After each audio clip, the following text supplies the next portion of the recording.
Hello everyone! Ngayong araw nga na ito ay pupunta kami sa palengke dito sa Vietnam. Hindi ka na maninibago kasi parang palengke lang din sa Pilipinas ang itsura.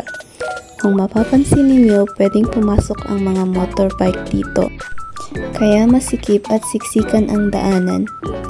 Kung sa Japan ay priority nila ang mga tao sa paglalakad, dito naman sa Vietnam ay iba ang priority. Parang ikaw, joke lang. Nagutom na nga ang mga person at sakto may nadaanan kaming karinderya dito. Ayan, pumili sila. Dito nga sa Vietnam ay mahilig sila sa mga pickle dishes. Ayan, pakita ko sa inyo. Radish, carrot at saka bawang. Hindi ko pa yan natikman pero sabi nila masarap daw. At ayan na nga, dumating ang aming order na noodles. Lagyan natin ng sauce kasi yan ang kanyang pampalasa. Karamihan sa mga sauce nila dito ay may patis. Masarap naman kaya i-rate ko siya ng 7 out of 10. Mura lang ito guys pero sulit naman sa toppings at sarap.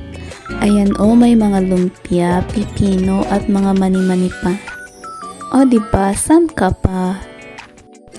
Kumain na nga kami at sino ba naman ang hindi matatakam dyan.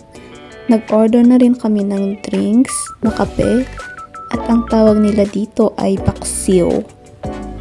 Ayan, masarap siya pero masyadong matamis. Pagkatapos na namin kumain, ay naghintay kami ng bus.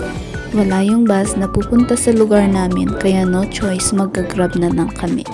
Ang kagandahan dito sa Vietnam ay mura lang ang transportasyon. Kaya madali kang pumunta sa mga lugar na gusto mong puntahan. At ayan na nga ang mga person na halatang pagod na. Flex ko na rin itong mga shinaping namin. Ay stay inukay.